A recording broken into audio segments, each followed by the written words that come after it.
আল্লাহ পাক রব্বুল আলামিন বলেন, ইয়া আইয়ুহাল্লাযীনা আমানু, হে ঈমানদারেরা, কুনু কাওয়ামিনা বিল কিসতি, তোমরা ইনসাফ প্রতিষ্ঠাকারী হয়ে যাও। ওয়ালাউ আলা আনফুসিকুম আবিল ওয়ালিদানি ওয়াল আকরাবিন, যদি ইনসাফ নিজের বিরুদ্ধে প্রতিষ্ঠা করা লাগে প্রতিষ্ঠা করো। আবিল ওয়ালিদান, যদি ইনসাফ প্রতিষ্ঠা নিজের পিতামাতার বিরুদ্ধেও করা লাগে করো। ওয়াল আকরাবিন, যদি ইনসাফ প্রতিষ্ঠা করবার গিয়ে আত্মীয় স্বজনদের বিরুদ্ধেও ইনসাফ প্রতিষ্ঠা করা লাগে, তবুও তোমরা ইনসাফ প্রতিষ্ঠা করো। চিৎকার করে বলেন, কে বলেন? আল্লাহ পাক রব্বুল আলামিন অপর এক আয়াতের মধ্যে বলেন, ওয়া ইযা কুলতুম ফাদিলু, যখন তোমরা কথা বলবে তখন ন্যায্য বলবে, তখন ইনসাফপূর্ণ কথা বলবে, মন যা আসে তাই বলবে না। শ্রমিকের সাথে যখন কথা বলবে হিসেব করে কথা বলবে। মুহতারাম হাজিরিন, ঠিক তদ্রূপভাবে দরিদ্রদের সাথে যখন কথা বলবে হিসাব করে কথা বলবে, বেইনসাফি কথা বলবে না। আল্লাহ পাক রব্বুল আলামিন বলেন, ওয়া ইযা হাকামতুম বাইনান নাসি আন তাহকুমু বিল আদল, যখন মানুষের মধ্যে বিচার কার্য সম্পাদন করবে তখনও ইনসাফের সাথে তোমরা বিচার কার্য সম্পাদন করো। আজকে আমরা বিভিন্ন দেশে বিভিন্ন এলাকায় শুনতে পাই মুসলমানদের অবনতি, মুসলমানদের অধঃপতন। এর একটাই কারণ, মুসলমান আজকে কোরআন থেকে দূরে সরে গেছে। কোরআন তো পড়তে পারেই না। কোরআনের মধ্যে আল্লাহ পাক রব্বুল আলামিন মুসলমানদেরকে কি বললেন, কি ফর্মুলা দিলেন, কি আদেশ করলেন, কি নিষেধ করলেন, কি গুণ অর্জন করার কথা বললেন, এইগুলো সম্পর্কে আমরা আরো জানি না। কথা বলেন, বললাম। এজন্য আমি আজকে এমন এক আয়াত আলোচ্য বিষয় নির্ধারণ করেছি, যেই আয়াত শব্দ হচ্ছে, যেই আয়াত অতি পরিচিত এবং সুপরিচিত।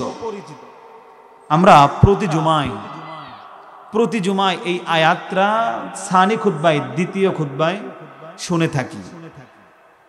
মুহতারাম হাজিরিন, বলতেছিলাম আজকে মুসলমানদের অবনতি এর একটা মাত্র কারণ হলো কোরআন থেকে দূরে সরে যাওয়া। এজন্য মুহতারাম হাজিরিন, আমাদের কোরআনের সংস্পর্শে আসা দরকার আছে নাকি নাই? কথা বলেন। কারা কারা কোরআনের সংস্পর্শে আসতে রাজি? হাত তুলে দেখান তো।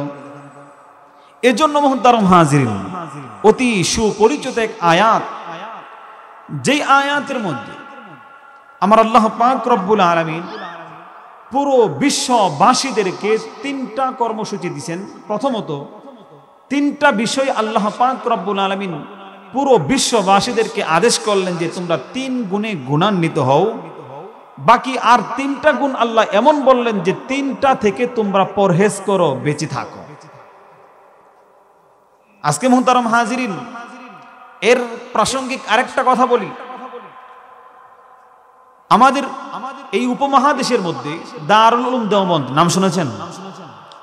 এই দারুল উলুম দেওবন্দের যিনি সর্বপ্রথম ছাত্র হওয়ার সৌভাগ্য লাভ করেছিলেন, ওনার নাম হলো মাহমুদ হাসান দেওবন্দি। কথা বলেন, নাম কি? মাহমুদ হাসান দেওবন্দি। মাহমুদ হাসান দেওবন্দি রহমাতুল্লাহ আলাইহি ইংরেজ বিরোধী আন্দোলন করেছেন। উস্তাদ যেমন উস্তাদ তেমন ছাত্র। উস্তাদ আন্দোলন করেছেন, আন্দোলনের ভিত উস্তাদ করেছেন, ঘেরেছেন, আর ছাত্র ইংরেজ বিরোধী আন্দোলনের সর্বোচ্চ চূড়ায় পৌঁছে দিয়েছেন। যার কারণে উপমহাদেশ থেকে ইংরেজ বাহিনী লাল কুকুররা লেজ গুটিয়ে পালিয়ে যেতে বাধ্য হয়েছে। উনি হলেন মাহমুদ হাসান দেওবন্দি। মাল্টার কারাদ্বীপে দীর্ঘদিন বন্দী ছিলেন। দীর্ঘদিন বন্দী থাকার পরে দারুল উলুম দেওবন্দে আসলেন, ছাত্র মসজিদের নিচে বসলেন। বসার পরে কিছু মানুষ আসছে, আসার পর জিজ্ঞেস করতেছে, হুজুর দীর্ঘদিন তো মাল্টার কারাদ্বীপে ছিলেন, এই দীর্ঘদিন মাল্টার কারাদ্বীপে থাকাকালীনে আপনি কি শিক্ষা, আপনার কি জ্ঞান অর্জন হয়েছে আমাদেরকে বলেন, আমরা একটু শুনি। মাহমুদ হাসান দেওবন্দি রহমাতুল্লাহ বলেন, শোনো, আজকে পুরো বিশ্বের মুসলমানদের অধঃপতন এর আমি দুইটা কারণ খুঁজে পেয়েছি। মাল্টার কারাদ্বীপে যখন একাকিত্বে থাকতাম ভাবতাম যে মুসলমানদের অবনতি অধঃপতন কেন, আমি খুঁজে পেয়েছি কারণ দুইটা। কথা বলেন কয়টা? দুইটা। এক নাম্বার হলো যে মুসলমান আজকে কোরআন থেকে দূরে সরে গেছে। কি থেকে দূরে সরে গেছে? কোরআন থেকে দূরে সরে গেছে। দ্বিতীয়ত, মুসলমান পারস্পরিক খুবই বেশি মতানৈক্য করে একটা বিষয় নিয়ে, স্বাভাবিক বিষয়। নামাজের ফরজিয়াত জানে না, আরকান জানে না, কেরাত শুদ্ধ করে পড়তে পারে না। এখন তারা মারামারি লাগাইছে যে নামাজের পরে দোয়া করা, একদল দোয়া করবে আরেক দল দোয়া করবে না। এটা নিয়ে মারামারি। সবচেয়ে বড় মজার বিষয় হলো, আমি যে মসজিদে আছি, আমার মসজিদের চতুর্দিকে আহলে হাদিসদের আস্থানা, চতুর্দিকে। আর রাজশাহী, আমি আমার এই জীবনে এত জানতাম না যে ওই দিকে এমন আহলে হাদিস। কথা যেহেতু এসেই পড়েছে বলেই ফেলি। 2 সপ্তাহ আগে এক জানাজায় গেলাম।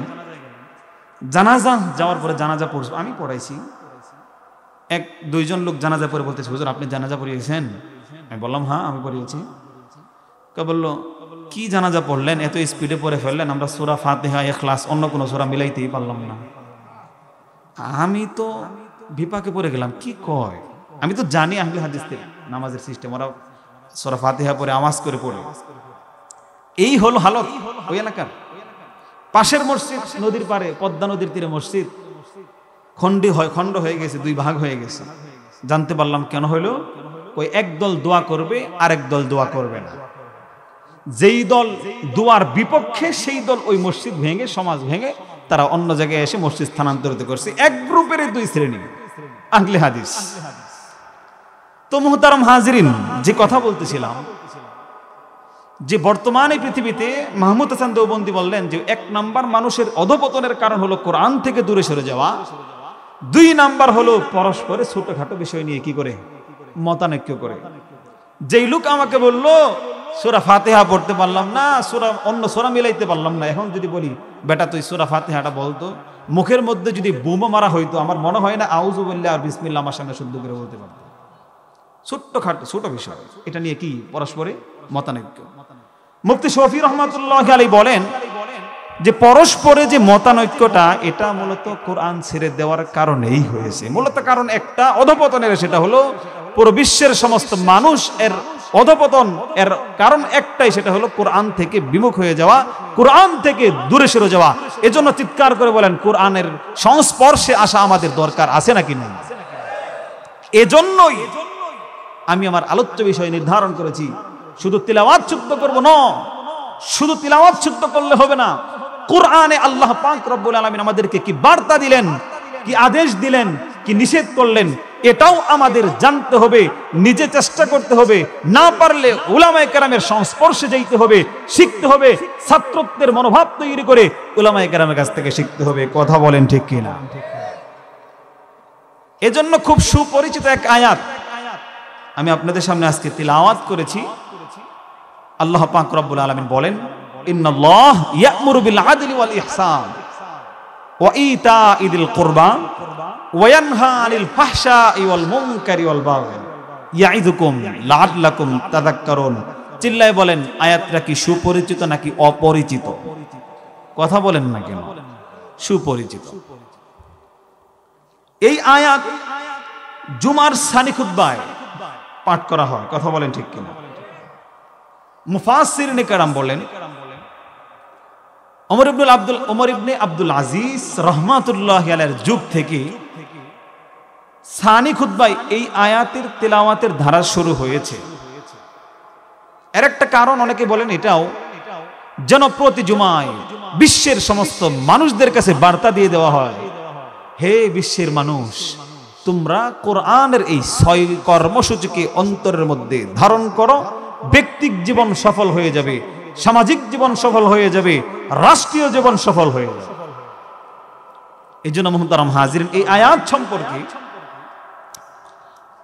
ইমামে কুরতুবী রাহমাতুল্লাহি আলাইহি তার তাফসিরে হযরত আব্দুল্লাহ ইবনে মাসউদ রাদিয়াল্লাহু তাআলা আনহুর কথা উক্তি উদ্ধৃতি করে বলেন, হাযা আজমাউ আয়াতিন ফিল কোরআন লিখাইরিন ইয়াতামাসাল ওয়া লিশাররিন ইয়াজতানি। এটা হলো কোরআনের এমন এক জামি, এমন এক পরিপূর্ণ আয়াত যেখানে প্রতিটি কল্যাণকর কথা উল্লেখ করা দেওয়া হয়েছে এবং প্রত্যেকটা অকল্যাণকর দিকও আল্লাহ কি করে দিয়েছেন, বলে দিয়েছেন। এজন্য মুহতারাম হাজিরিন, এই আয়াতের তাফসীর আপনাদের জানা দরকার আছে। কথা বলেন ঠিক কিনা? মাইকের আওয়াজটা একটু ক্লিয়ার করো, গলা টানছে তো। মুহতারাম হাজিরিন, এই আয়াত যখন নাজিল হলো, আয়াতের প্রভাব কয়েকজন মানুষকে খুব প্রভাবান্বিত করে। এই আয়াতের কারণে কয়েকজন মানুষ ইসলাম ধর্ম গ্রহণ করে। আল্লাহু আকবার বলে। এদের মধ্য থেকে অন্যতম হযরত আকসাম বিন সাইফি রাদিয়াল্লাহু তাআলা আনহু। চিল্লায়ে বলেন, নাম কি? হযরত আকসাম বিন সাইফি রাদিয়াল্লাহু তাআলা আনহু। আকসাম বিন সাইফি তিনি নিজেও এই আয়াতের কারণে ইসলাম ধর্ম গ্রহণ করেন এবং উনি বনু তামিম গোত্রের সর্দার ছিলেন। উনার সমস্ত ওই লোকেরা বনু তামিম গোত্রের সর্দার এবং তার সমস্ত লোকেরা, কওমের সমস্ত মানুষেরা এই আয়াত শোনার পরে ইসলাম ধর্ম গ্রহণ করেন। সুবহানাল্লাহ বলে। আমার বন্ধুগণ, গভীর মনোযোগ সহকারে বুঝুন।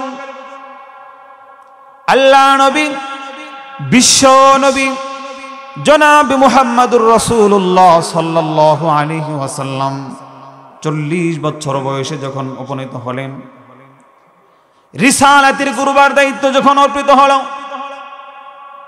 নবুয়তের দায়িত্ব যখন এসে পড়ল, আল্লাহ নবী সাল্লাল্লাহু আলাইহি ওয়াসাল্লাম পুরো বিশ্বের সমস্ত মানুষদের কাছে ইসলামের দাওয়াত পৌঁছে দিতে লাগলেন আস্তে আস্তে।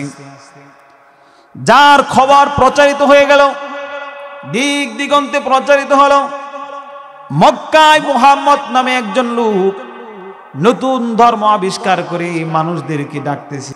এই মানুষগুলো মুহতারাম হাজিরিন, অনেক মানুষ রাসূল সাল্লাল্লাহু আলাইহি ওয়াসাল্লামকে দেখার জন্য আসতেছে। দেখে আসি সে যে দাওয়াত দিচ্ছে, সত্যের পথের দিকে দাওয়াত দিচ্ছে নাকি মিথ্যার দিকে দাওয়াত দিচ্ছে।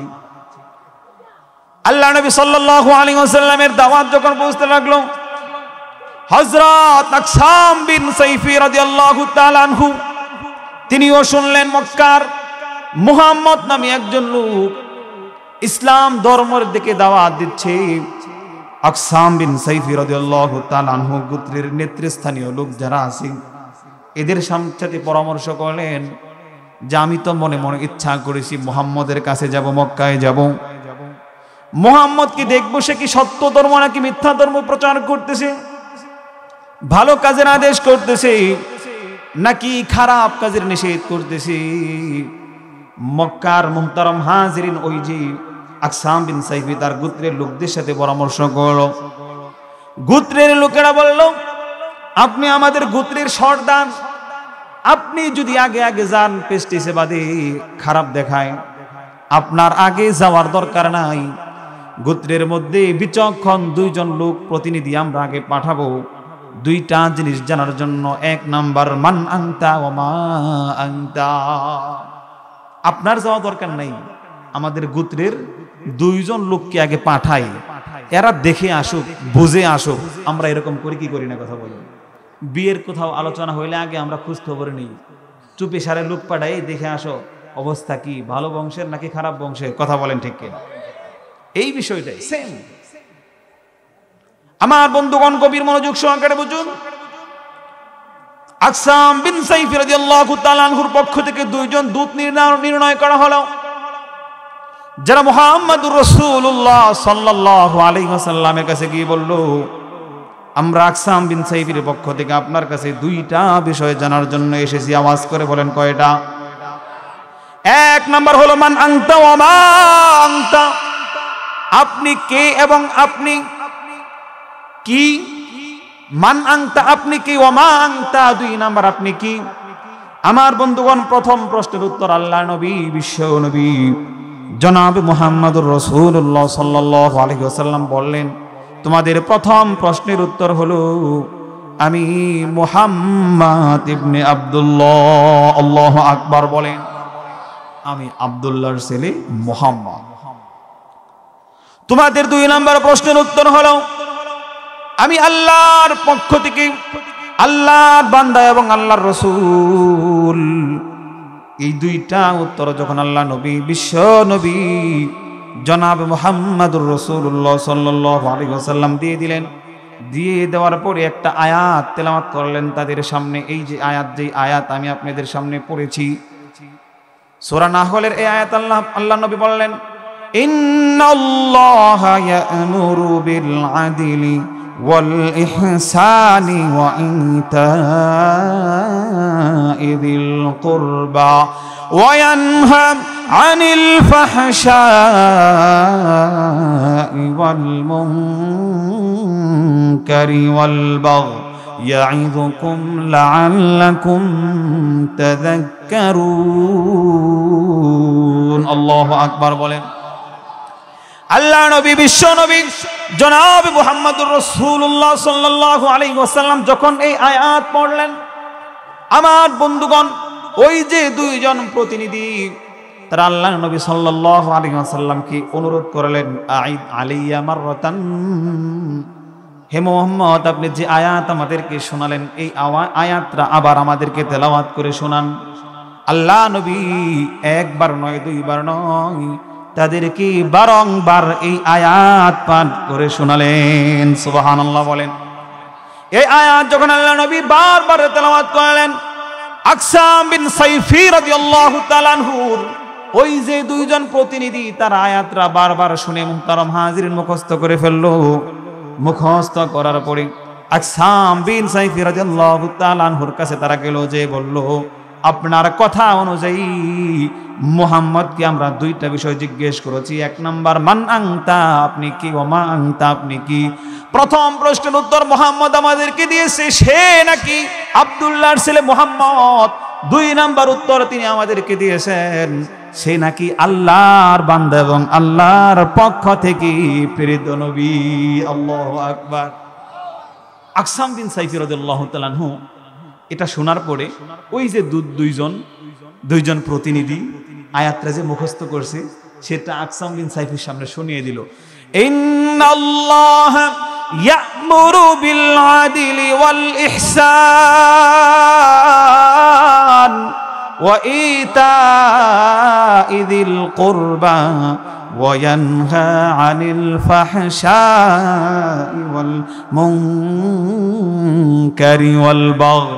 এই আয়াত আকসাম বিন সাইফি রাদিয়াল্লাহু তাআলা আনহুর সামনে যখন শুনিয়ে দিল, আকসাম বিন সাইফি রাদিয়াল্লাহু তাআলা আনহু বিচক্ষণ মেধার অধিকারী ছিলেন। আকসাম বিন সাইফি বুঝলেন এ সৎ কাজের পথে আদেশ করে, মানুষদেরকে ভালো কাজের পথে আদেশ করে, খারাপ কাজ থেকে সে নিষেধ করে। সুতরাং অন্যদের আগে তোমরা তার ধর্ম ইসলাম কবুল করে নাও। সুবহানাল্লাহর আওয়াজটা আস্তে হয়ে গেল না? সুবহানাল্লাহ আওয়াজ করে বলেন। মুহতারাম হাজিরিন, আকসাম বিন সাইফি বললেন, আরে এ তো সৎ কাজের আদেশ করে, অসৎ কাজের নিষেধ করে। সুতরাং অন্যদের থেকে তোমরা আগে ইসলাম ধর্ম গ্রহণ করো, পিছিয়ে থেকো না। সুবহানাল্লাহ। গোত্রের সমস্ত মানুষ ইসলাম ধর্ম গ্রহণ কবুল করে ফেলে। আল্লাহু আকবার। আমার বন্ধুগণ গভীর মনোযোগ সহকারে বুঝুন। বিখ্যাত সাহাবী হযরত উসমান ইবনে মাযউন রাদিয়াল্লাহু তাআলা আনহু তিনি বলেন, প্রথম বন্ধুরা ইসলাম ধর্ম গ্রহণ করেছে, আমিও ইসলাম ধর্ম গ্রহণ করেছি। বন্ধুরা ইসলাম ধর্ম গ্রহণ করছে, আমিও করছি। দেখা দেখি কি?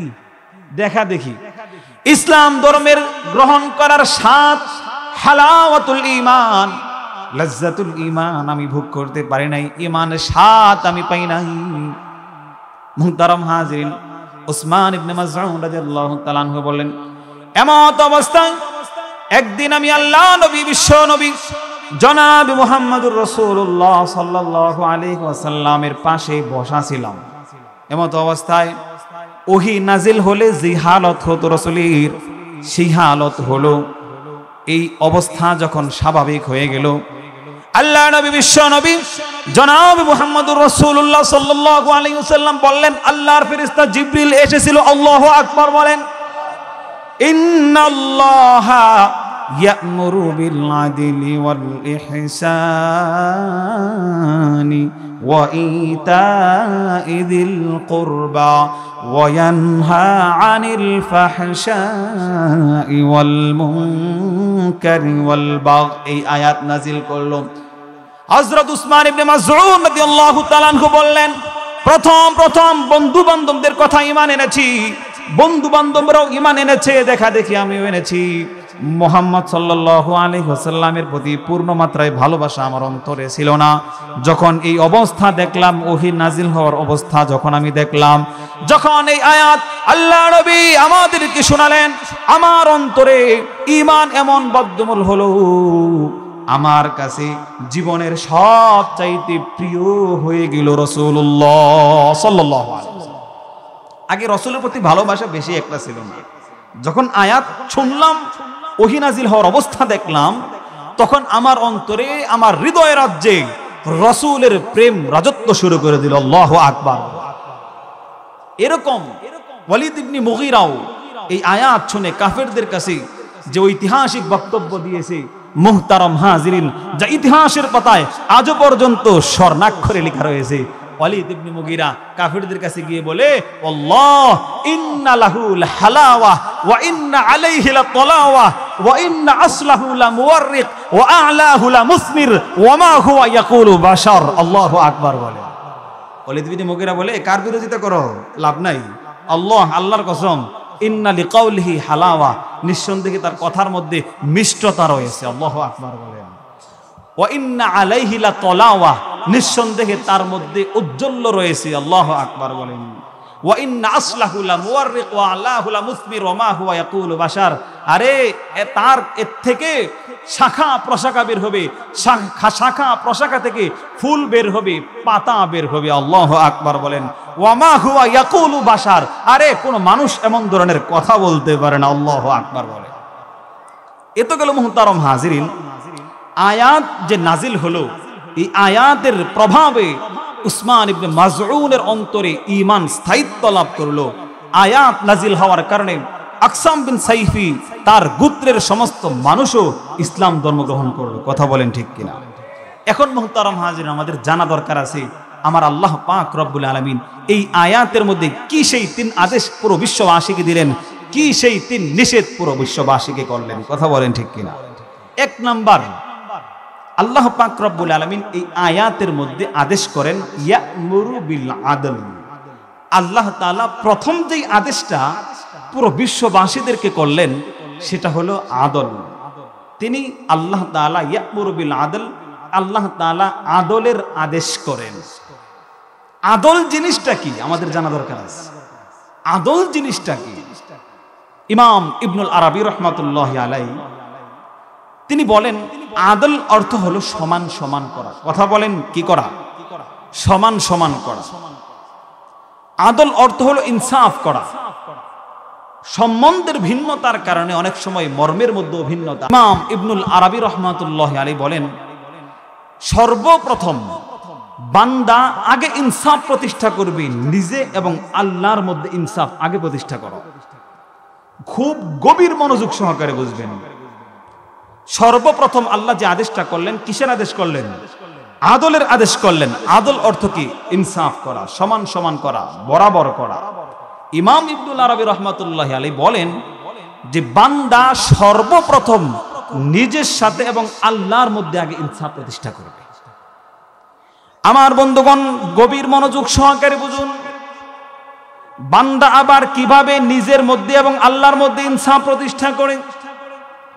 নিজের মধ্যে এবং আল্লাহর মধ্যে ইনসাফ প্রতিষ্ঠা করার সুরত হলো, বান্দা সর্বপ্রথম আল্লাহর উপর ঈমান আনবে। কথা বলেন, কার উপর ঈমান আনবে?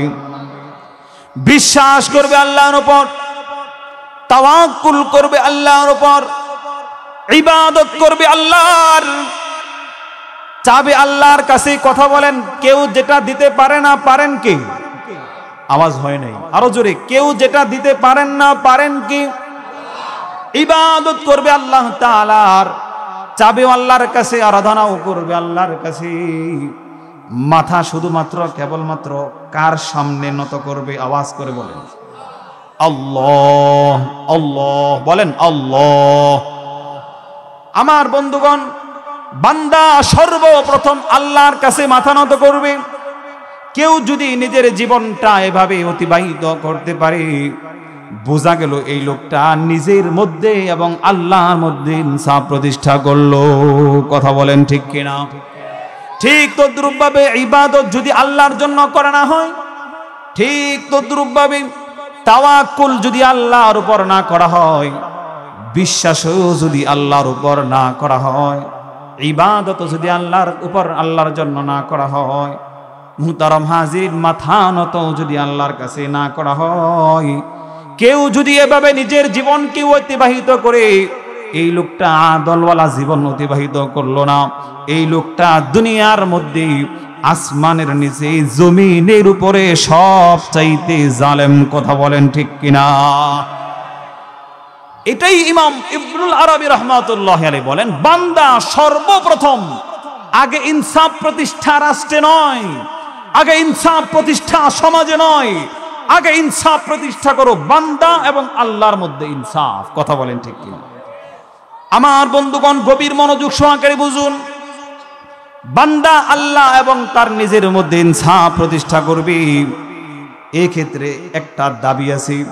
দাবিটা হলো বান্দা ইবাদত করবে, আল্লাহর মাথা উন্নত করবে আল্লাহর কাছে। কথা বলেন ঠিক কিনা? মুহতারাম হাজিরিন, দুনিয়ার মধ্যে সমস্ত আকাঙ্ক্ষা, সমস্ত চাহিদাগুলোর মধ্যে থেকে যে চাহিদাটা আল্লাহর আদেশের বিপরীত হবে, একদিকে মন চাচ্ছে একটা, অপর দিকে আল্লাহ পাক রব্বুল আলামিনের বিধান হলো আরেকটা। এক্ষেত্রে সব চাইতে উত্তম হলো বান্দা নিজের চাহিদাটাকে কুরবানি দিয়ে আল্লাহর আহকামকে সামনে রাখবে। কথা বলেন ঠিক কিনা? এটা হলো ইনসাফের দাবি। আল্লাহর মধ্যে এবং বান্দার মধ্যে ইনসাফের দাবি হলো বান্দা আল্লাহর চাহিদাটাকে সামনে রাখবে। নিজের চাহিদাটা যদি আল্লাহর হুকুমের বিপরীত হয়, সেটাকে জ্যান্ত কবর দিবে। কথা বলেন ঠিক কিনা? আমার বন্ধুগণ, গভীর মনোযোগ সহকারে বুঝুন। ঠিক তদ্রূপভাবে সমাজের চাহিদা যদি একটা হয়, সমাজের রসম রেওয়াজ যদি একটা হয়, আল্লাহর আইন যদি হয় আরেকটা, আমার বন্ধুগণ, আল্লাহর আইন কি, আল্লাহর হুকুম কি আগে প্রাধান্য দিবেন? সমাজের যুগ যুগান্তর ধরে চলে আসা রসম রেওয়াজকে জ্যান্ত কবর দিতে হবে। ঠিক তদ্রূপভাবে আল্লাহর চাওয়া একটা, আল্লাহর চাহিদা একটা। আপনি যেই দল করেন সেই দলের নেতার চাহিদা হলো আরেকটা। কথা বলেন ঠিক কিনা? নেত্রীর চাহিদা হলো আরেকটা, কিন্তু আমার আল্লাহ পাক রব্বুল আলামিনের চাহিদা হলো আরেকটা, হুকুম হলো আরেকটা। মুহতারাম হাজিরিন, জনপ্রতিনিধির চাহিদা একটা, আল্লাহর চাহিদা হলো ভিন্ন, আল্লাহর আহকাম হলো ভিন্ন। আমার বন্ধুগণ, দুনিয়ার যত নেতার খেতা আছে, সমস্ত নেতা আর খেতাদেরকে তাদের চাহিদাকে কুরবানি দিয়ে আল্লাহর আহকাম, আল্লাহর বিধানকে সামনে রেখে যে বান্দা অতিবাহিত করতে পারে, জীবন পরিচালনা করতে পারে, এই লোকটা তার জীবনকে ইনসাফওয়ালা জীবন বানাইল। এটাই ইবনুল আরবী রাহমাতুল্লাহি আলাইহি বলেন, বান্দা সর্বপ্রথম নিজে এবং আল্লাহর মধ্যে কি প্রতিষ্ঠা করবে? আওয়াজ করে বলেন, ইনসাফ প্রতিষ্ঠা করবে। আমার বন্ধুগণ, গভীর মনোযোগ সহকারে বুঝুন। ইনসাফের দ্বিতীয় স্তর আছে আরেকটা, এটা হলো বান্দা নিজে এবং আল্লাহর মধ্যে ইনসাফ প্রতিষ্ঠা করার পরে বান্দা নিজে নিজের সাথে আগে ইনসাফ করো। প্রশ্ন আসতে পারে, হুজুর নিজে আবার নিজের সাথে ইনসাফ প্রতিষ্ঠা হয় কিভাবে? ইমাম ইবনুল আরবী রাহমাতুল্লাহি আলাইহি সুন্দর একটা সূরা উপস্থাপনা করেছেন। সেটা হলো, নিজে বান্দা নিজের সাথে ইনসাফ প্রতিষ্ঠার অর্থ হলো শারীরিক কিংবা আত্মিক ক্ষতি হয় এমন কোন কাজ বান্দা করবা না। এজন্য চক্ষু ফুটা করা জায়েজ নাই, বুক চাপড়ানো জায়েজ নাই। হাই হুসাইন বলে বুক চাপড়ানো জায়েজ নাই। ঠিক তদ্রূপভাবে শরীরের অঙ্গ প্রত্যঙ্গ গুলো কর্তন করাও জায়েজ। কথা বলেন না কেন? জায়েজ নাই। ঠিক তদ্রূপভাবে মুহতারাম হাজিরিন, ছাদের উপর থেকে লাফ দিয়ে নিজেকে আহত করাও জায়েজ। আমার বন্ধুগণ, ঠিক তদ্রুপ ভাবে পানিতে ডুব দিয়ে, আগুনে ঝাঁপ দিয়ে, গলায় ফাঁস দিয়ে বিষ খেয়ে আত্মহত্যা করা জায়েজ আছে? আমার বন্ধুগণ, এদের ব্যাপারে হাদিসের মধ্যে কঠিন ধমক এসেছে। ঠিক তদ্রুপ ভাবে আল্লাহ পাক রব্বুল আলামিন, মুহতারাম হাজিরিন, এই ক্ষেত্রে আরেকটা বিষয় লক্ষণীয়, সেটা হলো যে বান্দা নিজে নিজের উপর জুলুম করবে না। রাসূলুল্লাহ সাল্লাল্লাহু আলাইহি ওয়াসাল্লাম বলেন যে এমনকি ইবাদতের ক্ষেত্রেও নিজের উপর অসহনীয় বোঝা নিজে চাপিয়ে দিবে না। নিজের উপর জুলুম করা তো জায়েজ নাই, নিজের ক্ষতি করা তো জায়েজ নাই, শারীরিক কিংবা আত্মিক। ঠিক তদ্রুপ ভাবে মুহতারাম হাজিরিন, ঠিক তদ্রুপ ভাবে আপনার নিজের উপর নিজে জুলুম করা এটা জায়েজ নেই। রাসূল সাল্লাল্লাহু আলাইহি ওয়াসাল্লাম বলেন যে এমন কি ইবাদতের ক্ষেত্রেও, রবের ইবাদত করবেন, ইবাদতের ক্ষেত্রেও নিজের উপর অসহনীয় বোঝা চাপিয়ে দেওয়া জায়েজ নেই। আল্লাহ নবী, বিশ্ব নবী জনাব মুহাম্মদুর রাসূলুল্লাহ সাল্লাল্লাহু আলাইহি ওয়াসাল্লাম একবার মসজিদের মধ্যে গেলেন, যাওয়ার পরে দেখলেন মুহতারাম হাজিরিন, দুই স্তম্ভের মধ্যে একটা রশি বাঁধা আছে। আল্লাহ নবী বললেন, এই রশিটা কে বেঁধেছে? মুহতারাম হাজিরিন, সাহাবারা একজন সাহাবীর নাম উল্লেখ করলো, বলল অমুক সাহাবী এই রশি বেঁধেছে। কই কেন বেঁধেছে? কই ইবাদত করতে করতে যখন ক্লান্তির ভাব এসে যায়, ক্লান্ত যখন হয়ে যায়, তখন এই রশিতে ধরে ঝোল দেয়, তারপরে ঘুম চলে যায়, আবার ইবাদত করি।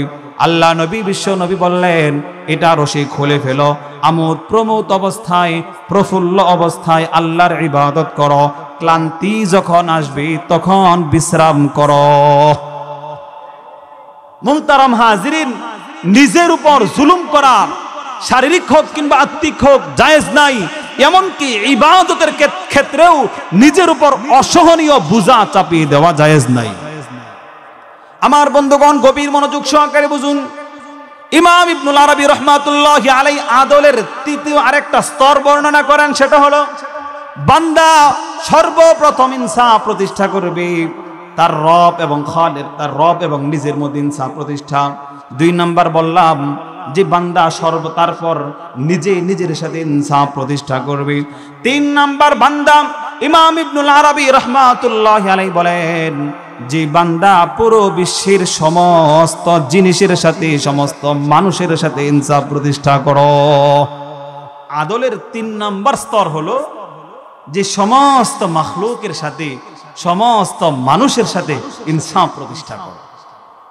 এখানে গুরুত্বপূর্ণ একটা বিষয় হলো মুহতারাম হাজিরিন, যে আমরা ইনসাফ সমস্ত মানুষের সাথে তো করবই, এমনকি পশু পাখির সাথে ইনসাফ প্রতিষ্ঠা করার কথা বলা হয়েছে। মুহতারাম হাজিরিন, রাসূলুল্লাহ সাল্লাল্লাহু আলাইহি ওয়াসাল্লামের জীবনী থেকে আমরা এগুলোই পাই। ঠিক তদ্রুপভাবে উমর ইবনে আব্দুল আজিজ রাহমাতুল্লাহি আলাইহির ঘটনা থেকে একটা জিনিস আমরা বুঝতে পারি যে উমর ইবনে আব্দুল আজিজ মুহাম্মদ ইবনে কাব কুরজিকে একবার আদল সম্পর্কে জিজ্ঞেস করলেন যে বলেন তো আদল কি? মুহাম্মদ ইবনে কাব কুরজি অনেক বড় বুজুর্গ ছিল, সে বলল যে আদল হলো কুন লিসগীরি আবান, বাচ্চা যারা আছে, ছোট যারা আছে, এদের সাথে পিতা স্বরূপ আচরণ করা। কথা বলেন, কি স্বরূপ আচরণ করা? পিতা স্বরূপ আচরণ করা। ঠিক তদ্রুপ ভাবে বড়দেরকেও কি করা? সম্মান করা। কেন? রাসূল সাল্লাল্লাহু আলাইহি ওয়াসাল্লাম বলেন, মান লাম লাইসা মিন্না মান লাম ইউক্কির কাবীরানা ওয়া ইয়ারহাম সগীরানা, যে ব্যক্তি বড়কে সম্মান করলো না এবং ছোটকে স্নেহ করলো না, লাইসা মিন্না, সে আমার উম্মতের অন্তর্ভুক্ত। মুহাম্মদ ইবনে কাব কুরজি তিনি বলেন আরেকটা বিষয়, সেটা হলো সমবয়সী এবং সমকক্ষ যারা আছে এদের সাথে ভাই স্বরূপ আচরণ করা। কথা বলেন, কি স্বরূপ আচরণ করা? ভাই স্বরূপ আচরণ করা। যেমন তিনি বলেন, আল মারউ আখতারু লি আখিহি, মানুষ তার ভাইয়ের সংখ্যাধিক্যের মাধ্যমে আধিক্য হয়। ভাই, যার ভাই যত বেশি তার বাহুবল তত বেশি। কথা বলেন ঠিক কিনা? তাফসীর রুহুল মানির লেখক তিনি বলেন, ওয়াকাযালিকা লিন নিসাই, ঠিক তদ্রুপ ভাবে মহিলাদের সাথেও ইনসাফ করা, মেয়েদের সাথেও ইনসাফ করা। মেয়ে একটা, ছেলে তিনটা, মেয়েকে আপনি মেরাসের বন্টন থেকে আপনি ঠকাইলেন, আপনি মেয়ের সাথে ইনসাফ প্রতিষ্ঠা করলেন না, কবরে যাওয়ার পর আপনাকে এর হিসাব দেওয়া লাগবে। কথা বলেন ঠিক কিনা? ঘরে মেয়ে একটা, ছেলে হলো আরেকটা, তার সাথে সবসময় বৈষম্যমূলক আচরণ করেন, এটার জন্য আল্লাহর কাছে কি দেওয়া লাগবে? হিসাব দেওয়া লাগবে।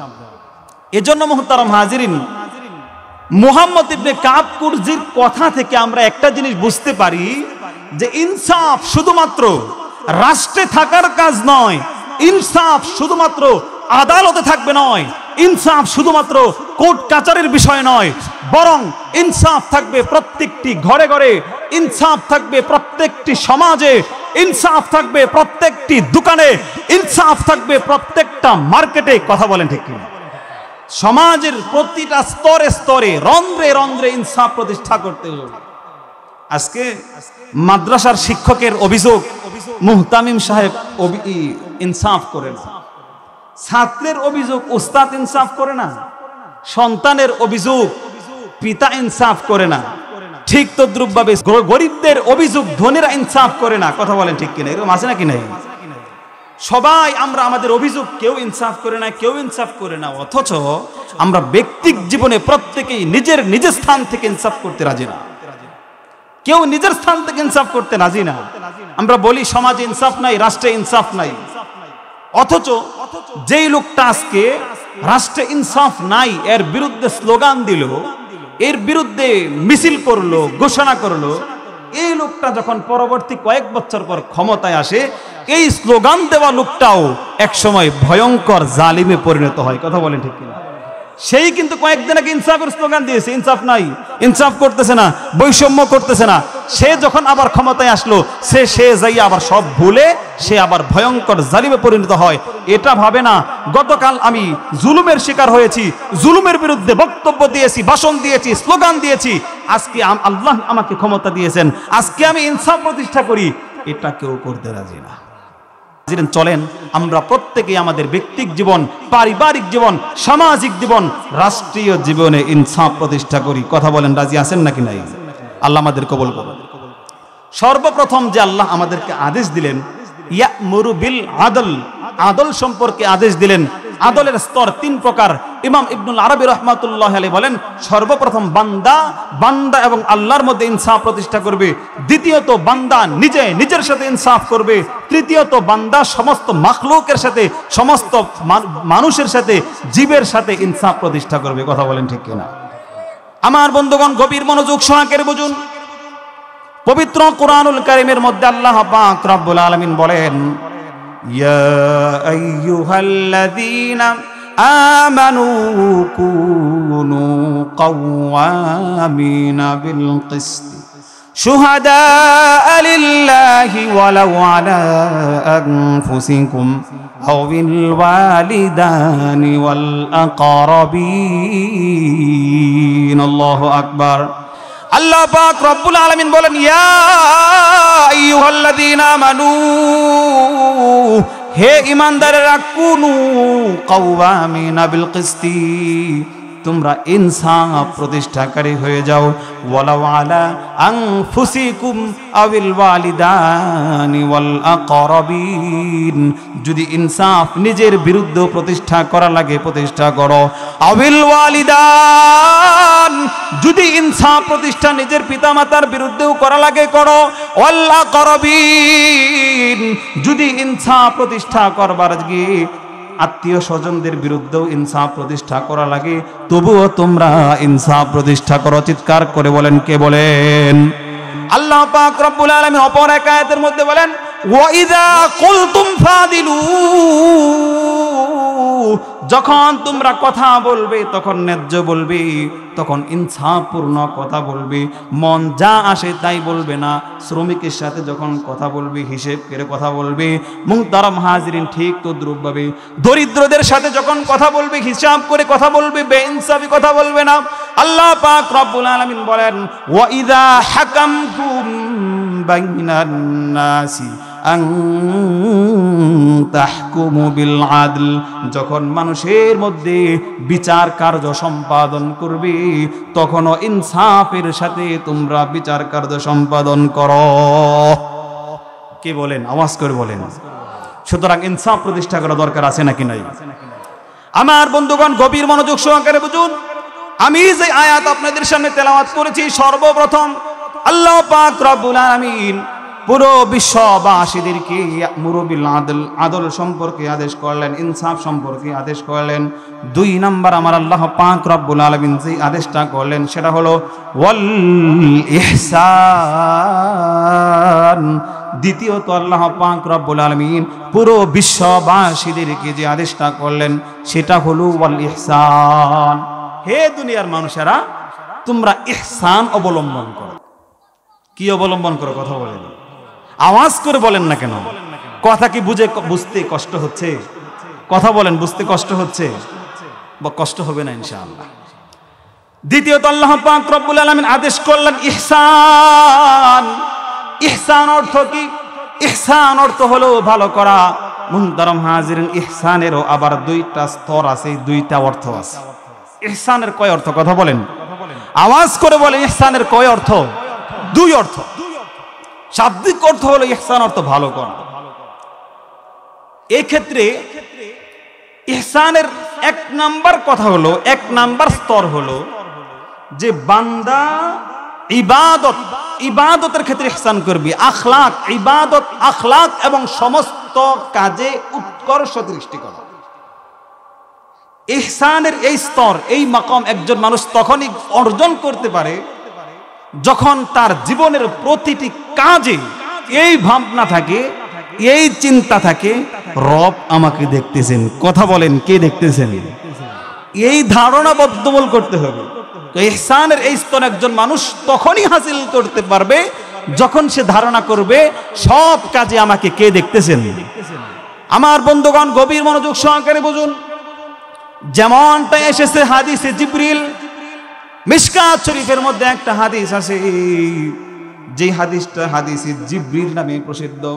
হাদিসটা হলো আন ওমর ইবনে আল-খাত্তাব রাদিয়াল্লাহু তাআলা আনহু قال বাইনামা নাহনু ইনদা রাসূলিল্লাহি সাল্লাল্লাহু আলাইহি ওয়াসাল্লাম ইয তালা আলাইনা রাজুলুন শাদীদু বায়াদিস সিয়াব শাদীদু সাওয়াদিশ শা'রি لا يرى عليه أثر السفر ولا يعرفه منا أحد। মুহতারাম হাজির, ওমর ইবনে আল-খাত্তাব রাদিয়াল্লাহু তাআলা আনহু বলেন, আমরা একবার আল্লাহ নবী সাল্লাল্লাহু আলাইহি ওয়াসাল্লামের পাশে ছিলাম। এমত অবস্থায় এক আগন্তুক আসলেন। ইয তালা আলাইনা রাজুলুন শাদীদু বায়াদিস সিয়াব শাদীদু সাওয়াদিশ শা'রি।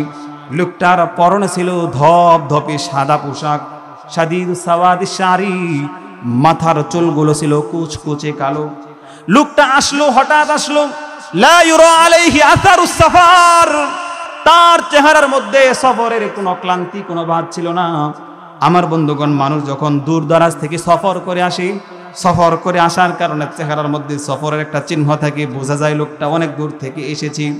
ওমর ইবনে আল-খাত্তাব রাদিয়াল্লাহু তাআলা আনহু বলেন, লা ইউরা আলাইহি আসারুস সাফার, তার চেহারার মধ্যে সফরের কোনো চিহ্ন ছিল না। ওয়ালা ইয়ারিফুহু মিন্না আহাদুন, আমাদের মধ্য থেকে কেউ তাকে চেনে না। হাত্তা জালাসা ইলা নবী সাল্লাল্লাহু আলাইহি ওয়াসাল্লাম, এই লোকটা এসে রাসূল সাল্লাল্লাহু আলাইহি ওয়াসাল্লামের কাছাকাছি এসে বসে পড়ল। ফাসনাদা রুকবাতাইহি ইলা রুকবাতাইহি, হাঁটুদ্বয় রাসূলের হাঁটুর সাথে মিলিয়ে বসলো। ওয়া ওয়াদা কাফাইহি আলা ফাখিদাইহি, 2 হাত 2 রানের উপর রাখলো, ওর উপর রাখলো। রাখার পরে আল্লাহর নবী সাল্লাল্লাহু আলাইহি ওয়াসাল্লাম কি 5টা প্রশ্ন করলো। চিৎকার করে বলেন, কয় প্রশ্ন? আরো আওয়াজ করে বলতে হবে, কয় প্রশ্ন করেছেন? 5 প্রশ্ন করেছেন। যেহেতু এই হাদিসটা বলেই ফেলেছি, সাবাবু ইরশাদিল হাদিসটাও বলে ফেলি। হাদিসের প্রেক্ষাপটটা, হাদিস নাজিল হওয়ার উপলক্ষটা হলো পবিত্র কোরআনুল কারীমের মধ্যে একটা সূরা আছে, সূরা হুজুরাত। এই হুজুরাত সূরার মধ্যে একটা আয়াত নাজিল হয়েছে, ইয়া আইয়ুহাল্লাযীনা আমানু, হে ঈমানদারেরা, লা তারফাউ আসওয়াতাকুম ফাওকা সাওতিন নাবিয়্যি, নবীর আওয়াজের উপর তোমরা আওয়াজ করো না। ওয়ালা তাজহারু লাহু বিল কওলি কাজাহরি বা'দিকুম লিবা'দিন, তোমরা পরস্পরে কথা যে উচ্চ আওয়াজে বলো সেই উচ্চ আমাদের রসুলের সামনে কথা বলবা না, যদি করো আন তাহবাতু আমালুকুম, তোমাদের আমলগুলো ধ্বংস হয়ে যাবে। এই আয়াত যখন নাজিল হলো সাহাবায়ে কেরাম ভয় পেয়ে গেলেন, যার কারণে অনেক প্রয়োজনীয় প্রশ্নও রাসূলকে করতে ভয় পেয়ে যেতেন। সাহাবায়ে কেরাম রাদিয়াল্লাহু তাআলা আনহুম আজমাইনদের হালত যখন হচ্ছিল, সাহাবায়ে কেরামদেরকে প্রশ্ন করার ধরন, প্রশ্ন করার আদব, আখলাক, রীতিনীতি, শিষ্টাচার, সভ্যতা শেখার জন্য, শিখানোর জন্য আল্লাহ জিবরিল আলাইহিস সালামকে মানুষের আকৃতিতে রাসূলের কাছে পাঠিয়েছেন, যে 5টা রাসূলকে প্রশ্ন করেছেন। কথা বলেন, কয়টা প্রশ্ন করেছেন? আমার বন্ধুগণ, গভীর মনোযোগ সহকারে বুঝুন। আল্লাহ নবী, বিশ্ব নবী জনাব মুহাম্মদুর রাসূলুল্লাহ সাল্লাল্লাহু আলাইহি ওয়াসাল্লামকে জিবরিল আলাইহিস সালাতু ওয়াস সালাম মানুষের আকৃতিতে এসে 5টা প্রশ্ন করলেন। এর মধ্য থেকে একটা প্রশ্ন হলো আখবিরনি আনিল ইহসান, হে মুহাম্মদ আপনি আমাদেরকে ইহসান সম্পর্কে বলুন, ইহসান সম্পর্কে আমাদেরকে খবর দিন। আল্লাহ নবী, বিশ্ব নবী সাল্লাল্লাহু আলাইহি ওয়াসাল্লাম বললেন আনতা বুদাল্লাহ কাআন্নাকা তারাহু ফাইন লাম তাকুন তারাহু ফাইন্নাহু ইয়ারাক। ইহসান অর্থ হলো আনতা বুদাল্লাহ, আল্লাহর ইবাদত এভাবে করবা কাআন্নাকা তারাহু, কেমন যেন তুমি তাকে কি করতেছো, দেখতেছো। তো ইহসানের এই স্তর যদি হাসিল না করতে পারো, ফাইন লাম তাকুন তারাহু, এই ধারণা আপাতত থাকা উচিত, ফাইন্নাহু ইয়ারাক, আল্লাহ তোমাকে দেখতেছে। আমি শুরুতে কি বললাম? ইহসানের এই স্তর একজন তখনই হাসিল করতে পারবে যখন তার অন্তরে এই ধারণা থাকবে কে আমাকে দেখতেছে। কথা বলেন। এক্ষেত্রে আরেকটা গুরুত্বপূর্ণ বিষয় আছে, যেটা বলতেই হবে।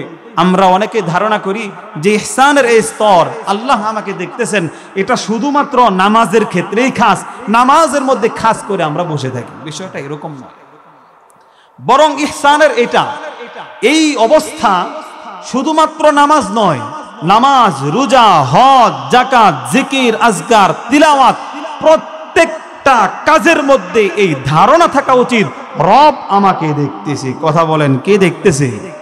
প্রতিটা কাজের সাথে, প্রতিটা বিষয়ের সাথে যদি আপনার এই ধারণা থাকে রব আমাকে দেখতেছে, তাহলে আপনি আপনার স্ত্রীর সাথে খারাপ ব্যবহার করতে পারবেন, আপনি গালিগালাজ করতে পারবেন না। এই জন্য মুহতারাম হাজিরিন, ইহসানের এই স্তর শুধুমাত্র কেবলমাত্র নামাজের সাথে খাস না, বরং প্রত্যেকটা ইবাদতের সাথে খাস, কে আমাকে দেখতেছি। কথা বলেন, আল্লাহ। এটা হলো ইহসানের এক স্তর। ইহসানের আরেকটা স্তর আছে, সেটা হলো সমস্ত মাখলুকের সাথে ভালো আচরণ করা। কথা বলেন, সমস্ত মাখলুকের সাথে ভালো আচরণ করা। ইহসানের এই স্তর একটা মানুষ তখনই হাসিল করতে পারে যখন সে সবার সাথেই ভালো আচরণ করে, পরিচিতর সাথেও ভালো আচরণ করে, অপরিচিতের সাথেও ভালো আচরণ করে। কথা বলেন ঠিক কি? তদ্রূপভাবে বন্ধুর সাথেও ভালো আচরণ করে, শত্রুর সাথেও ভালো আচরণ করে। কথা বলেন ঠিক কিনা? ঠিক তদ্রূপভাবে মানুষের সাথেও ভালো আচরণ করবে, পশু পাখির সাথেও ভালো আচরণ করবে।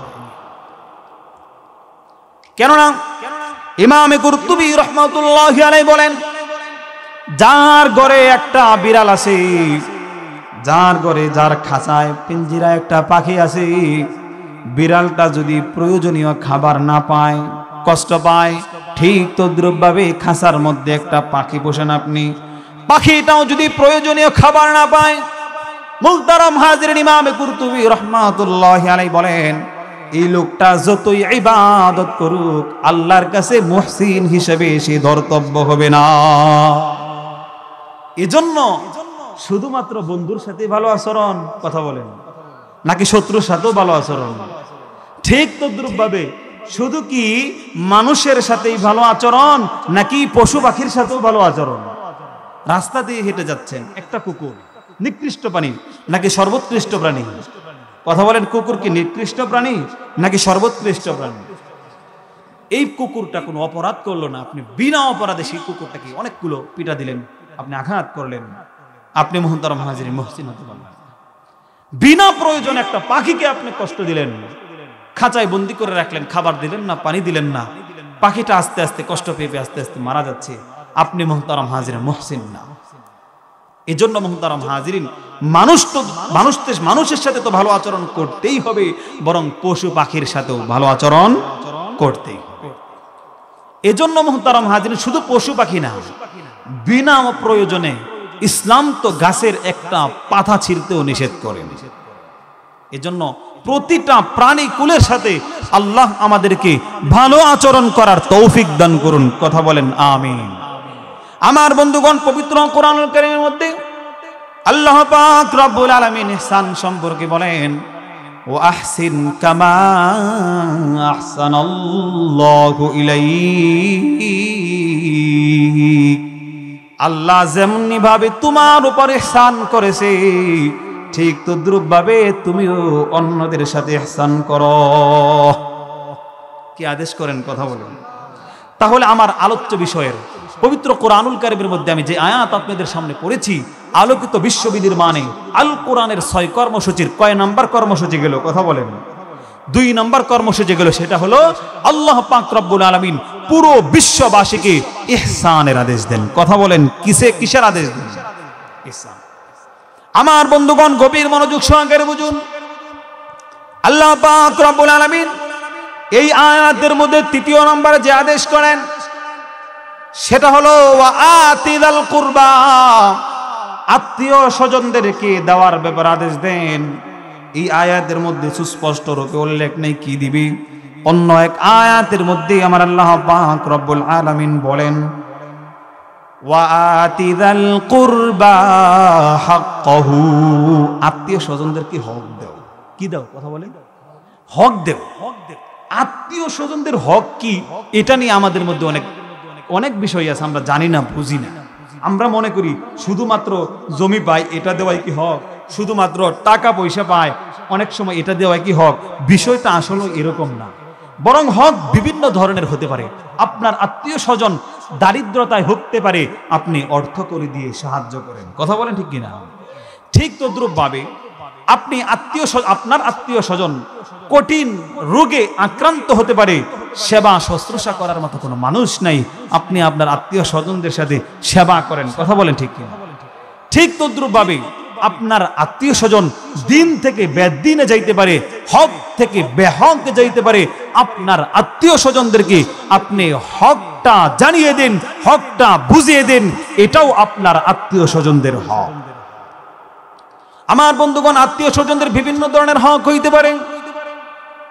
আমার নবী পাক সাল্লাল্লাহু আলাইহি ওয়াসাল্লাম আত্মীয় স্বজনদের ব্যাপারে যেই গুরুত্ব আরোপ করেছেন, আমি যদি মুহতারাম হাজিরিন একটা সংক্ষিপ্ত একটা ঘটনা আমি আপনাদেরকে বলি, আপনারা বুঝতে পারবেন আল্লাহ নবী সাল্লাল্লাহু আলাইহি ওয়াসাল্লাম আত্মীয় স্বজনদের ব্যাপারে কি গুরুত্ব আরোপ করেছেন। ইসলামের প্রাথমিক যুগে আল্লাহ নবী, বিশ্ব নবী জনাব মুহাম্মদুর রাসূলুল্লাহ সাল্লাল্লাহু আলাইহি ওয়াসাল্লাম যখন তার দাওয়াতের মিশন সম্পর্কে যখন প্রচার হতে থাকলো, অনেক মানুষ জানতে থাকলো যে মুহাম্মদ নামে একজন নতুন এক ধর্ম আবিষ্কার করে মানুষদেরকে দাওয়াত দিচ্ছে। বিভিন্ন জায়গা থেকে রাসূলের কাছে দেখা করার জন্য অনেক মানুষ আসে। ঠিক তদ্রূপভাবে আমার বন্ধুগণ, বুখারী শরীফের মধ্যে হাদিসটি এসেছে, লম্বা একটা হাদিস, যে রোমের বাদশা হেরাক্লিয়াস ওই সময় মুহতারাম হাজিরিন এক সময় জেরুজালেমে অবস্থান করতেছিলেন। এমত অবস্থায় রোমের বাদশা হেরাক্লিয়াস চিন্তা করলো, মুহাম্মদ সম্পর্কে আমার কিছু জানা দরকার আছে। সে যে দাওয়াত দিচ্ছে এটা কি সত্যি হক নাকি বেহক দাওয়াত দিচ্ছে, সে কি ভালো কাজের আদেশ করে নাকি মন্দ কাজের আদেশ করে, সেটাও জানা দরকার আছে। রোমের বাদশা হেরাক্লিয়াস আদেশ করলো যে দেখো শামের মধ্যে কোনো মক্কার কোনো ব্যবসায়ী কাফেলা আছে নাকি। সেই সময় মুহতারাম হাজিরিন, আবু সুফিয়ান নামক যে কুখ্যাত প্রথম যে কাফের ছিল, রাসূলের চূড়ান্ত পর্যায়ের শত্রু ছিল আবু সুফিয়ান, সেও ব্যবসায়ী উদ্দেশ্যে ব্যবসায়ী কাফেলার সাথে মক্কা থেকে সেও মুহতারাম হাজিরিন শামে ব্যবসায়ের কাজে আসছিল। ঘটনাক্রমে কয়েকজনকে ধরে নিয়ে বাদশা হেরাক্লিয়াসের সামনে নিয়ে যাওয়া হলো। বাদশা হেরাক্লিয়াস ওই মানুষদেরকে মুহতারাম হাজিরিন তাদেরকে সামনে আসতে বলল। মুহতারাম হাজিরিন সামনে যখন তারা আসলো, আবু সুফিয়ানকে রাসূল সাল্লাল্লাহু আলাইহি ওয়াসাল্লামের সম্পর্কে অনেকগুলো প্রশ্ন করেন। লম্বা হাদিস, রাসূলের ব্যাপারে অনেকগুলো প্রশ্ন করেন। রাসূল সাল্লাল্লাহু আলাইহি সাল্লাম কিসের আদেশ দেন, কিসের নিষেধ করেন? মুহতারাম হাজিরিন, আবু সুফিয়ান ওই সময় রাসূল সাল্লাল্লাহু আলাইহি সাল্লামের জানের দুশমন ছিল, চূড়ান্ত পর্যায়ের শত্রু ছিল। তাদের সাথে এরকম বাজরা ছিল, শত্রুর বিপক্ষে আবু সুফিয়ান তার শত্রু রাসূলকে ভাবত। রাসূলের বিরুদ্ধে একটা মিথ্যা কথাও আবু সুফিয়ান বলতে পারেন।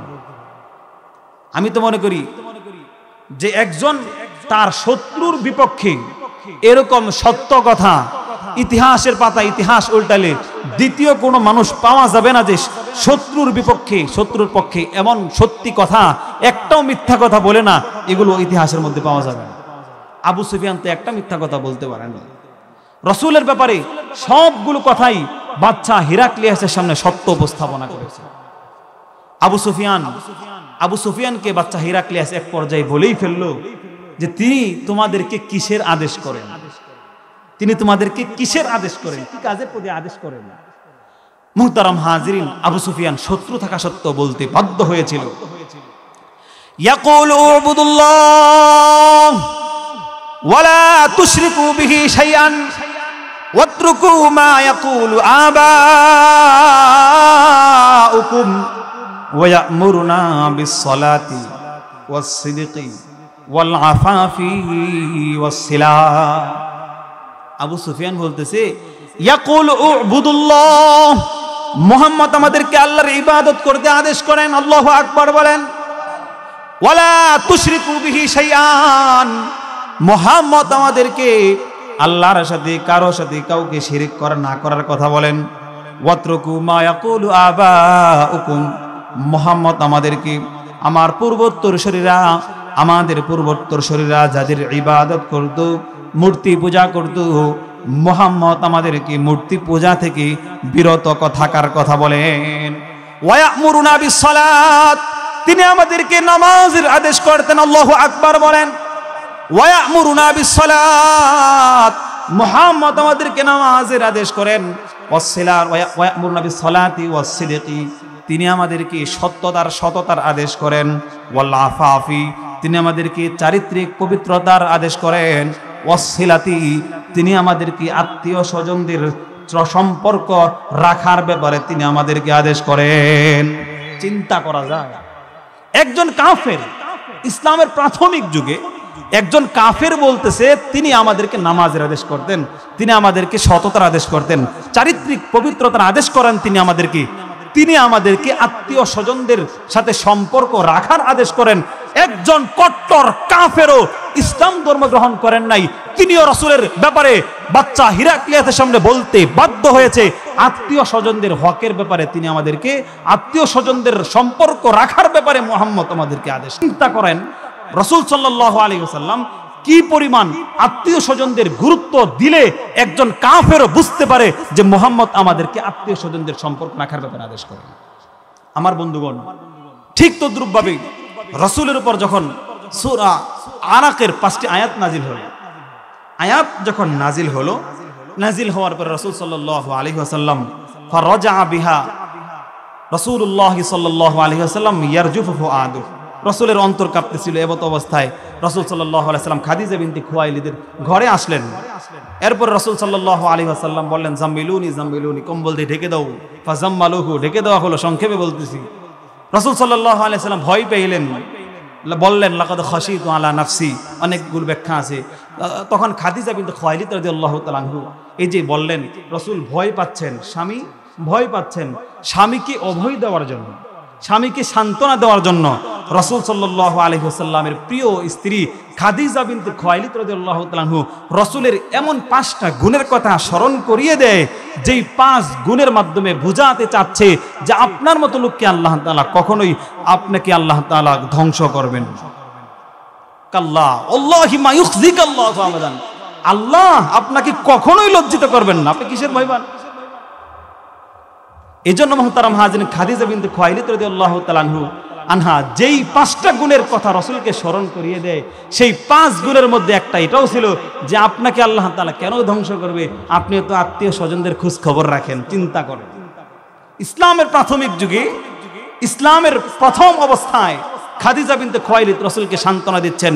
ওই কথা বলে যেই কাজ রাসূল সাল্লাল্লাহু আলাইহি সাল্লাম করতেন সেটা হলো আত্মীয় স্বজনদের অধিকার আপনি আদায় করেন, সম্পর্ক তো আপনি রক্ষা করেন, সুতরাং আল্লাহ তো আপনাকে কখনো ধ্বংস করতে পারে না।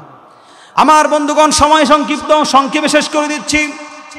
আল্লাহ পাক রব্বুল আলামিন পবিত্র কোরআনুল কারীমের মধ্যে আত্মীয়তার সম্পর্ক রাখার ব্যাপারে আদেশ করেন। ঠিক তদ্রূপভাবে আল্লাহ নবী সাল্লাল্লাহু আলাইহি ওয়াসাল্লাম হাদিসের মধ্যে আত্মীয় স্বজনদের সম্পর্ক রাখার ব্যাপারে গুরুত্ব আরোপ করেছেন।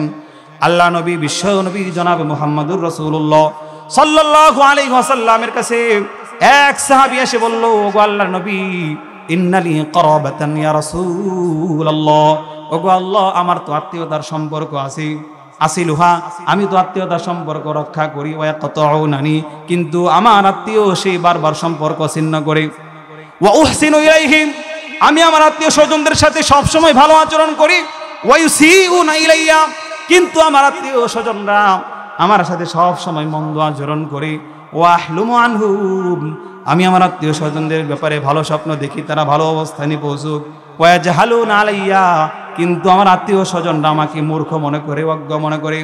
আল্লাহ নবী, বিশ্ব নবী জনাব মুহাম্মদুর রাসূলুল্লাহ সাল্লাল্লাহু আলাইহি ওয়াসাল্লাম বললেন, লা ইন কুনতা কামা কুলতা, তুমি যেটা বললা সেটা যদি বাস্তবিকভাবেই হয়, ফাকা আন্নামা তুসিফুহুমুল মাল্লা, কেমন যেন তুমি তাদের মুখের মধ্যে ছাই নিক্ষেপ করতেছ। আল্লাহ নবী, বিশ্ব নবী জনাব মুহাম্মদুর রাসূলুল্লাহ সাল্লাল্লাহু আলাইহি ওয়াসাল্লাম পরে বলেন, লা ইয়াজালু মাকা মিনাল্লাহি যাকিরুন আলাইহিম মা দুমতা আলা যালিক, যতক্ষণ পর্যন্ত তোমার আত্মীয় স্বজনদের সম্পর্ক তুমি রাখার চেষ্টা করবে, অবস্থার উপর অটল থাকবে। তোমার আত্মীয় তোমার সাথে সম্পর্ক রাখুক কিংবা রাখুক না রাখুক সেটা দেখার বিষয় নয়, যতক্ষণ পর্যন্ত এই অবস্থার উপর তুমি অটল থাকবে, আল্লাহর পক্ষ থেকে একজন ফেরেশতা নাজিল হয়ে তোমার সাহায্যকারী হিসেবে থাকবে। আল্লাহু আকবার বলে। ঠিক তদ্রূপভাবে অন্য এক হাদিসের মধ্যে আসছে, আর রহিম মুআল্লাকাতুন বিল আরশ, আত্মীয়তার সম্পর্ক আরশের মধ্যে ঝুলে আসে। আল্লাহর কাছে দোয়া করে বলে, মান ওয়াসালানি ওয়াসালাহুল্লাহ, যে আমার সম্পর্ক ঠিক রাখে, আমাকে যে রক্ষা করি, আল্লাহ যেন তাকে রক্ষা করে। আল্লাহু আকবার বলেন। ঠিক তদ্রূপভাবে বুখারী এবং মুসলিমের মধ্যে এক যুগে এসেছে, লাম্মা খালাকাহুল্লাহুল খালকা, আল্লাহ যখন সমস্ত বিশ্ববাসী সমস্ত কিছু সৃষ্টি করে ফেললেন, লাম্মা খালাকাহুল্লাহুল খালকা, সমস্ত জিনিস যখন সৃষ্টি করে ফেললেন, মুহতারাম হাজিরিন, আত্মীয়তার যে সম্পর্ক আছে, কামাতির রাহিম, আত্মীয়তার সম্পর্ক দাঁড়িয়ে গেল। দাঁড়িয়ে যাওয়ার পরে আল্লাহর কাছে অভিযোগ করে বলল, হাযা মাকাবুল আইদি বিকা মিনাল কতিয়া, ওগো আল্লাহ, আমি যে দাঁড়িয়েছি ওই সমস্ত লোকদের বিপক্ষে যারা আত্মীয়তার সম্পর্ক ছিন্ন করে। অনেক বর্ণনায় এসেছে, তাকুলু ইয়া রাব্বি ইন্নী কুতি'তু ওয়া ইন্নী উসিআ ইলাইয়া, ওগো আল্লাহ, আমার সম্পর্ক ছিন্ন করা হয়, ওয়া উসিআ ইলাইয়া, আমার সাথে খারাপ আচরণ করা হয়।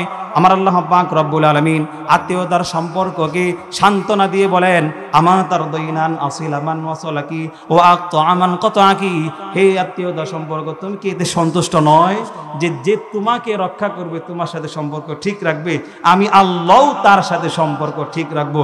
মুহতারাম হাজিরিন, সম্মানিত প্রিয় উস্তাদ, আজকে মাহফিলের সম্মানিত সভাপতি হুজুর এসে পড়েছেন। আমি আর আমার কথা দীর্ঘায়িত করতেছি না। আমি আপনাদের সামনে আলোকিত বিশ্ব বিনির্মাণের আল কোরআনের যে 6 কর্মসূচির কথা, যে আয়াতটা আমি পাঠ করেছি সেটা হলো, ইন্নাল্লাহ, নিঃসন্দেহে আল্লাহ, ইয়া'মুরু বিল আদল, আদলের আদেশ করেন, ওয়াল ইহসান, দ্বিতীয়ত আল্লাহ যে আদেশ করেন ইহসানের আদেশ করেন, তৃতীয়ত আল্লাহ পাক রব্বুল আলামিন ওয়া আতিদাল কুরবা, আত্মীয় স্বজনদের হকের ব্যাপারে আদেশ করেন। মুহতারাম হাজিরিন, এই 3 গুণ, মুহতারাম হাজিরিন, এই 3 গুণ, 3টা আদেশ যেটার ব্যাপারে আমি আপনাদের সামনে কথা বললাম, এই 3টা আদেশ আল্লাহ পাক রব্বুল আলামিন আমাদের সব ভাইকে আমল করার, মজবুতির সাথে 3টা বিষয় পালন করার তৌফিক দান করুন। সকলে বলেন আমিন। আর বাকি যেই 3 বিষয় আল্লাহ তাআলা নিষেধ করেন, ওয়ায়ানহা আনিল ফাহশা, আল্লাহ পাক রব্বুল আলামিন ফাহশা, অসৎ কর্ম থেকে নিষেধ করেন, ওয়াল মুনকার, অসৎ কাজ থেকে নিষেধ করেন, ওয়াল বাগ, আল্লাহ পাক রব্বুল আলামিন জুলুম করা থেকে নিষেধ করেন। এই ব্যাপারগুলি, এই 3টা বিষয় নিষেধ সম্পর্কে পরবর্তীতে যদি কখনো সময় হয় ইনশাআল্লাহ আলোকপাত করার চেষ্টা করব। আল্লাহ পাক রব্বুল আলামিন আমাদের সব ভাইকে কবুল করুন, আমিন। ওয়া আখির দাওয়ানা আলহামদুলিল্লাহি রাব্বিল আলামিন।